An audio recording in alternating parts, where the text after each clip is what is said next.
Hello guys, this is Rich TV, and welcome back to my channel. For today's vlog guys is for ano siya, isang klase, no? It is my class for personal development, quarter 1, module 2, lesson 4, coping with stress in middle and late adolescent.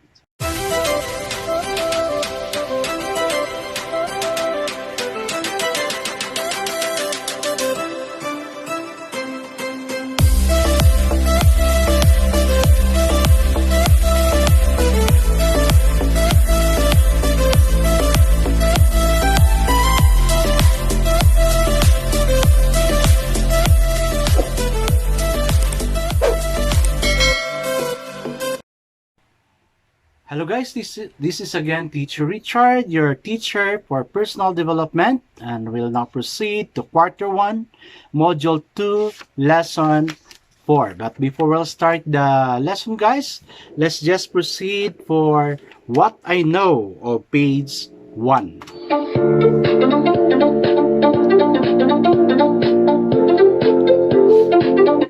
Okay guys, I want you to answer these questions of what I know. Answer the 10 items multiple choice pre-assessment test. Encircle the letter of your correct answer in each of the statement below.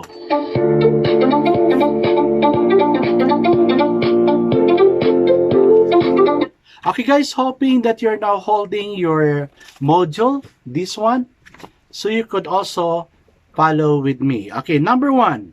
Which of the following statement best describes stress among adolescents? A. Enhanced community quarantine or general community quarantine. B.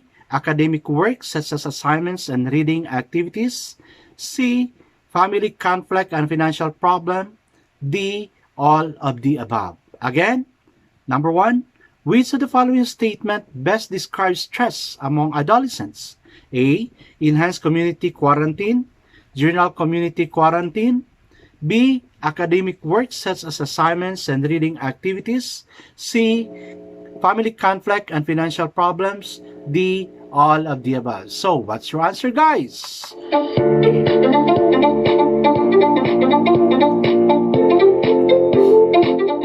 Okay, number 2. The following are signs of behavioral changes due to stress among adolescents except A.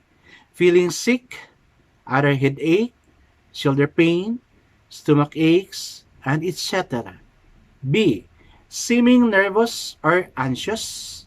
C. Withdrawing from friendship groups or activities. D. Refusing to go to school. Again, number 2.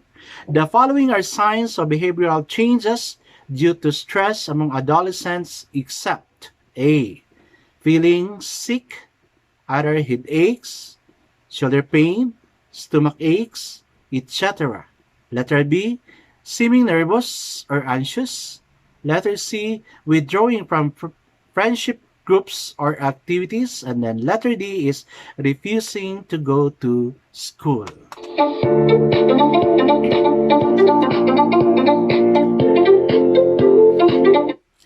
Number 3. Finding it hard to concentrate and losing the thread of thoughts or conversation, as well as making trouble remembering things, are signs of A. Physical stress. B. Mental stress. C. Psychological stress. D. Behavioral stress. Again, number 3. Finding it hard to concentrate and losing the thread of thoughts or conversation, as well as making trouble remembering things, are signs of A. Physical stress. B. Mental stress. C. Psychological stress. And D. Behavioral stress. So, guess your answer, guys.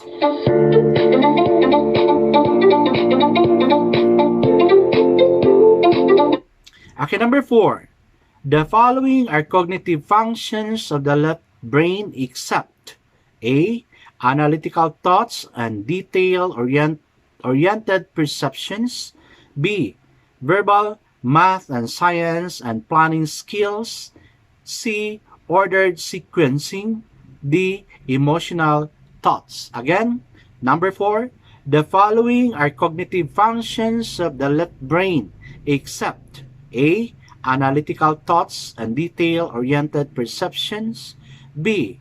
Verbal, math and science and planning skills. C. Ordered sequencing. D. Emotional thoughts. Okay, guys, I want you to think of your answer.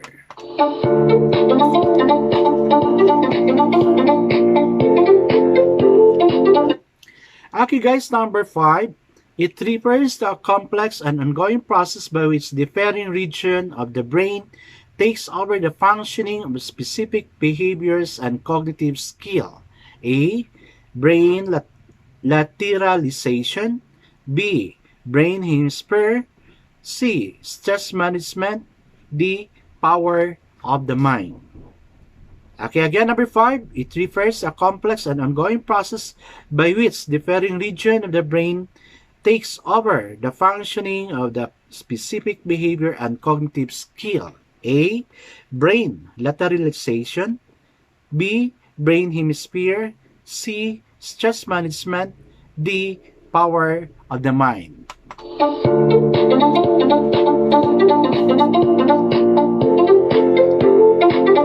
Number 6. Which of the following statements best describes emotionally intelligent person? A. A person who understands only his or her emotions. B.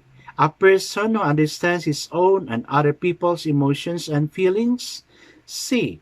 A person who understands what other people need and wants. D. A person who understands that life is changing over time. Again, number 6. Which of the following statement best describes emotionally intelligent person? A. A person who understands only his or her emotions. B. A person who understands his own and other people's emotions and feelings. C. A person who understands that other people's needs and want. D. A person who understands that life is changing over time.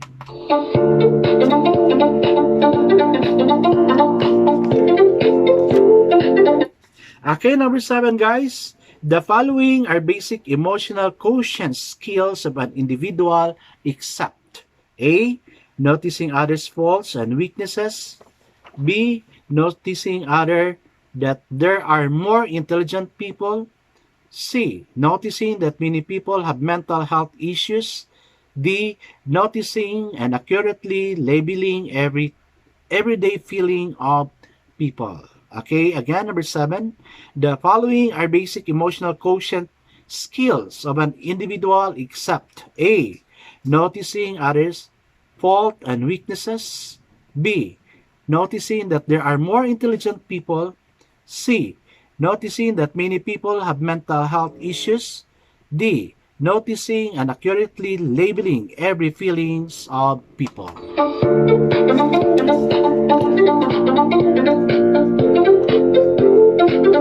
Okay, number 8. Which of the following statement is correct? A.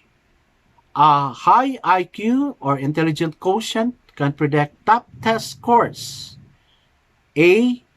High EQ emotional quotient can predict success in social and emotional situations. B. A high IQ can predict emotional stability.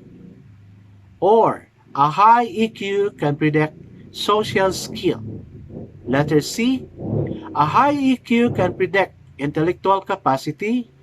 Or a high IQ can predict emotion. Letter D. A high EQ can predict social stability. Or a high IQ can predict physical prowess. Again, number 8. Which of the following statement is correct? A. A high IQ or intelligent quotient can predict top test scores. Or a high EQ or emotional quotient can predict success in social and emotional situations. B. A high IQ can predict emotional stability. Or a high EQ can predict social skills. C. A high EQ can predict intellectual capacity, or a high IQ can predict emotions. Letter D, a high EQ can predict social stability, or a high IQ can predict physical prowess. So, guys, that's a bit difficult, and guess what's your answer for this number 8?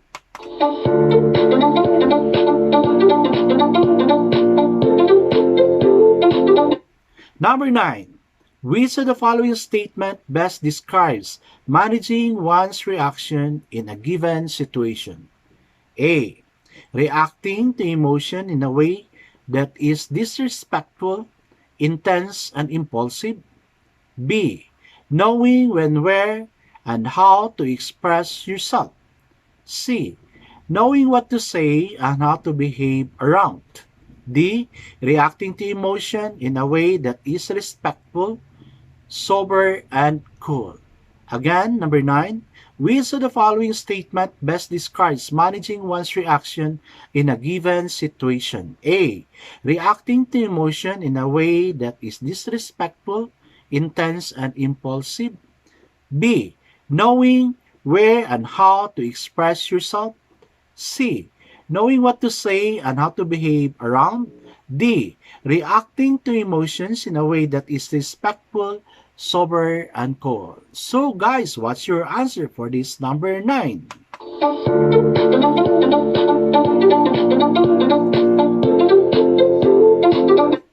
Okay guys, let's proceed to the last number, number 10. Being aware of one's emotion means A. Labels one's emotion and feeling as good or bad. B. Understand that a person's unpredictable emotion and feelings change. C. Understand that a person needs to work on its emotion. And letter D. Helps manage emotions and understand how other people feel. Again, for the last number, number 10. Being aware of one's emotion means A. Labels one's emotion and feeling as good or bad. B. Understand that a person's unpredictable emotion and feelings change. C. Understand that a person needs to work on its emotion. D. Helps manage emotion and understand how other people feels.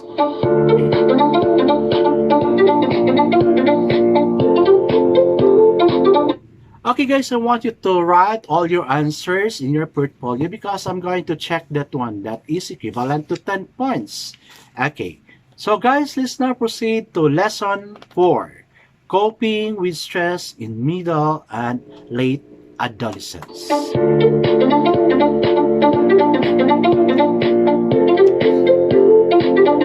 So guys, there are descriptions here written in the box. Okay, if we're going to read it, it says, slow down, keep calm, be positive, take it easy, unplug, enjoy life, have fun, breathe, relax, and go outside sometimes, but not at this time because the cases are increasing at this time.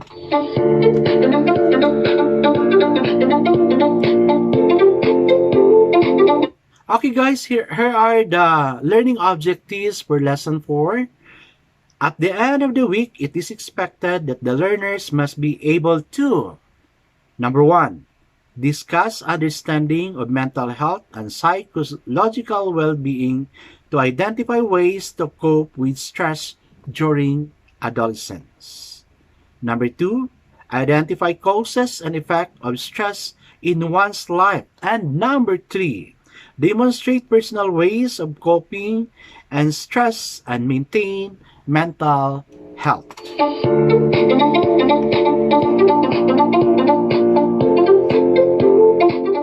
Okay, that's it for our learning objectives for this lesson 4.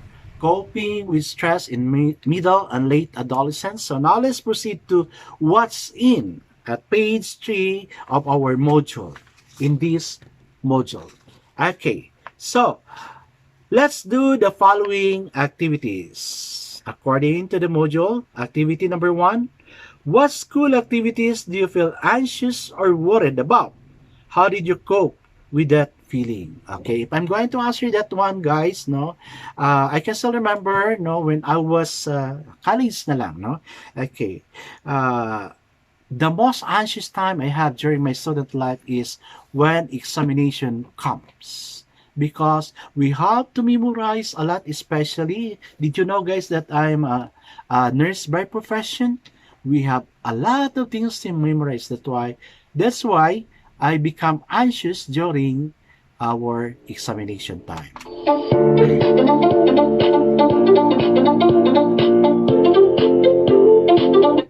Okay, number two, how does stress affect your studies? It really affects me, guys, because I could think of things clearly because I am anxious and stressed. That's why I need to relax. That's why, guys, after the examination, what we usually do among our group of friends sa College of Nursing, we usually go watching movies together, eating a la carte, kasi also pa ang a la carte that time sa Cagayan de Oro.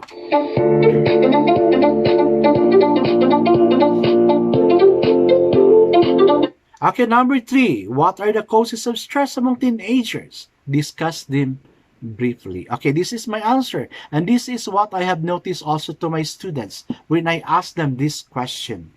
Usually, the very main cause of stress for students is exam, when parents quarrel at home, lack of financial capacity, health problems, and even the situation. So that's my answer, guys.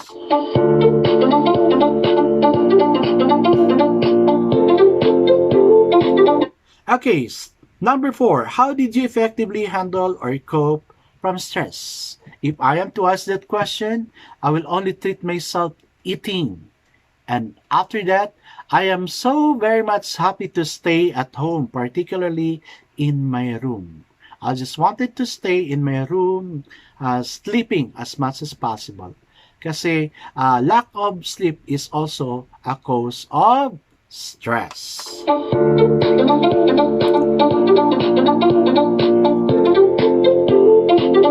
Okay, let's now proceed to what's new on page 4 in our module. Notice what is written, guys, in this box, no? Let's read it. Okay, just read it with your eyes. Christine, a grade 11 GAS senior high school student, has received her second quarter written test results in all her academic subjects where she scored lower than the passing percentage. Her first quarter performance was splendid. When she was called by her advisor about the poor performance, she revealed that she finds it difficult to understand her lesson and did not make it in the test because she was sad and hopeless. She just lost her mother and she finds it difficult to move on. She needs to take care of her 4 younger siblings and do the household chores.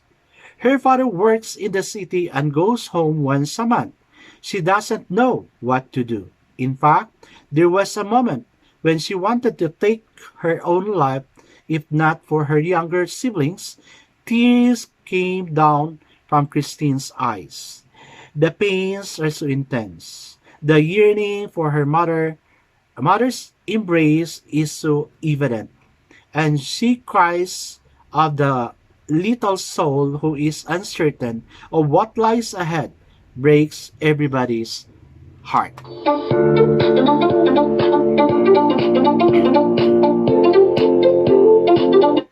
So what a terrible situation Christine has, guys, no?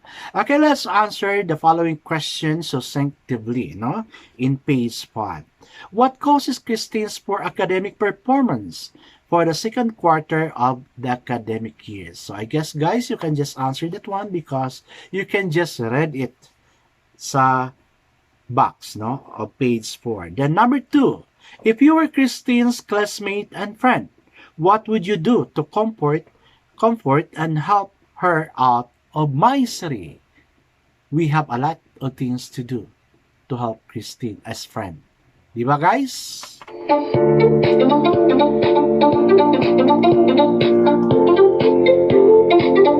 Okay, let's now proceed to what is it on page 5. Stress is common among teenagers. Recognizing stress and at the same time learning how to reduce them are important life skills for teenagers. What is stress? It is the way your body responds to challenges and gets you ready to face them with attention, energy, and strength. It gets you ready for action. When you feel you can cope with these challenges, stress gives you the motivation to get things done. But there can be problem when your stress is greater than your ability to cope.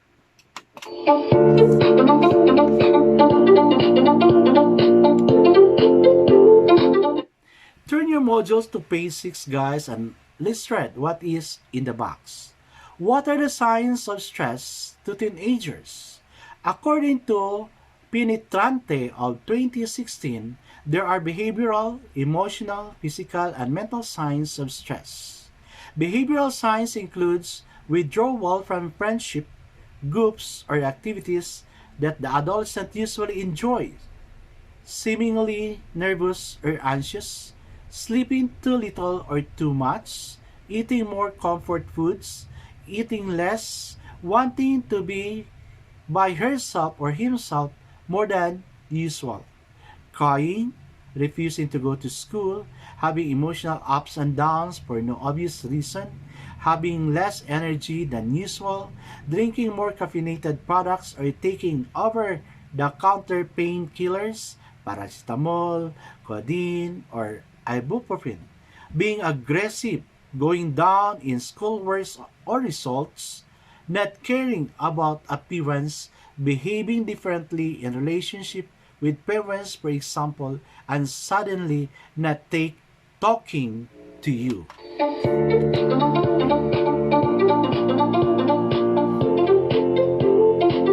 In addition, teenagers might also manifest some emotional changes, such as being cranky or moody, feeling sad, down or hopeless, feeling worthless, finding it hard to relax or switch off, getting angrier more than the usual, feeling that nothing is going right, and on an emotional roller coaster ride.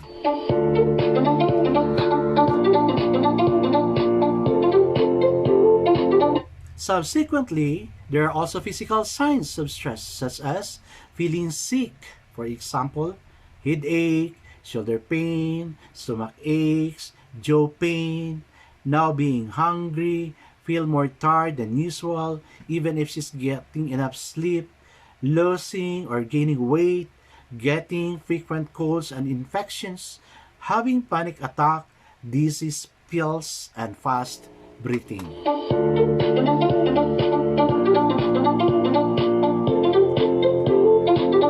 Furthermore, stress can also affect the mental and thinking state of the teenager. Changes such as finding it hard to concentrate and stay focused, losing the thread of thoughts or conversation, having trouble remembering things, making snap decisions or errors in judgment, having trouble organizing and planning or making decisions, and getting confused or irrational are observed among stressed teenagers.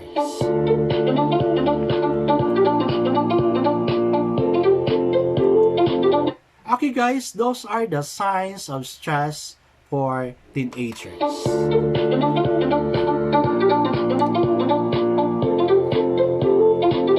Now, let's proceed to the causes of stress. Okay, for teenager, stress may be caused by their academic worries, how they can get ahead of school in times of COVID-19 pandemic, looking after taking care of their younger siblings, household chores, their friends, family conflict, Facebook and online concerns, how they look physically, bullying, discrimination, some financial economic issues in the family, conformity with the peers groups, high personal expectation from parents, teachers, and friends, and the like.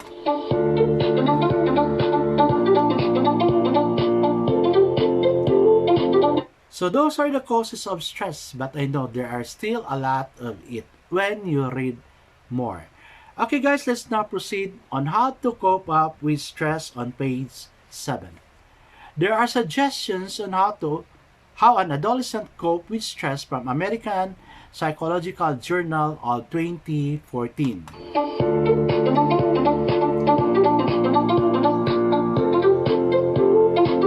Okay, I love number 1, and this is what I really wanted at this time because my doctor is already prescribing me sleeping pills just to sleep. So number 1 is get enough time for sleep. After doing assignments, activities, and hanging out with friends, it can be hard to get enough sleep, especially during school days. Ideally, adolescents must get at least 9 hours of sleep every night. However, there is a need to cut back watching TV or engaging in a lot of screen time in the evening to maximize the chance sleeping soundly.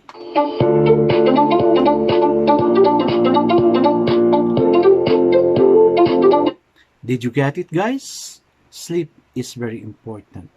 Let's make our night a time to sleep and not an extension of the day to do the works, because God gave us the day in order for us to do the work and not doing evening as an extension of our work.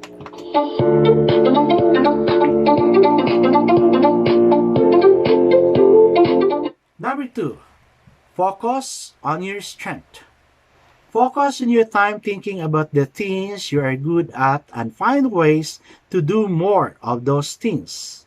If you are good in dancing, you might as well volunteer as dance tutor in your school. Focusing on your strength will help you keep your stresses in perspective.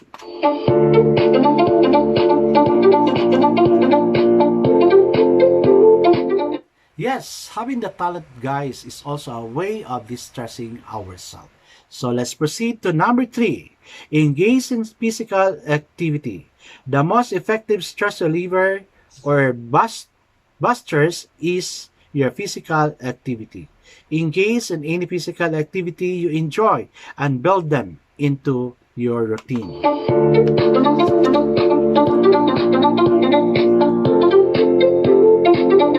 Guys, scrubbing the floor is an example. Okay, so you wanted to go jogging at this time, but please limit yourself because we are still at this pandemic time. Okay, so now let's proceed to number 4. Do things that make you happy. Do whatever you like or love to do, your hobbies particularly, or just listening to music. It relaxes you, or seeing movies, or anything which you may find interesting and relaxing. Okay, when you look at movies, wag lang yung mga iiyak-iyak na maski ikaw na i-stress na rin. And then later on, iiyak na rin. So, avoid this kind of movies, guys.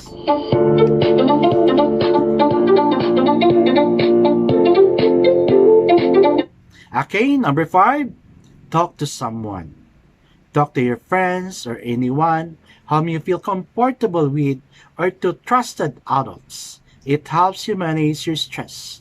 There are those who felt relieved when they had shared their stories to trusted friends and adults. Guys, if you are so afraid, if you are so shy to talk to your parents or to adults who knows you, I suggest you go to our guidance counselor to talk with our guidance counselor.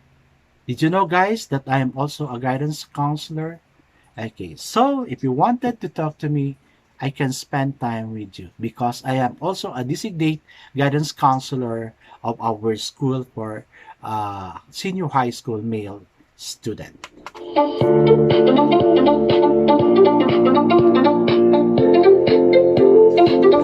Okay, guys, those are the how to cope or management on how to cope stress. Okay, let's now proceed to what's more of page 8. Try to answer the following questions again succinctly. Okay, number 1. What would you recommend or suggest to cope with stress? Ako guys, the simplest stress management I do to myself is I just go to mga stores, just buy drumstick and eat, and I will enjoy doing so. Okay, number two, how would you react to this statement by Lou Holtz? It's not the load that breaks you down, it's the way you carry it. Yeah. Okay, so guys, no, sa mga loads natin, there are a lot of ways on how we're going to carry the loads we have.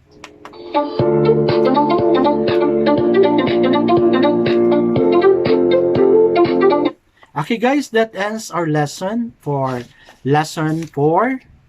coping with stress in middle and late adolescent. Hoping guys that you enjoyed our class, and hoping to see you again next video we have. This is again Teacher Richard saying God bless us all, because I know God will surely bless us 10 times better. Kita-kita tayo muli, at hanggang sa muli, paalam!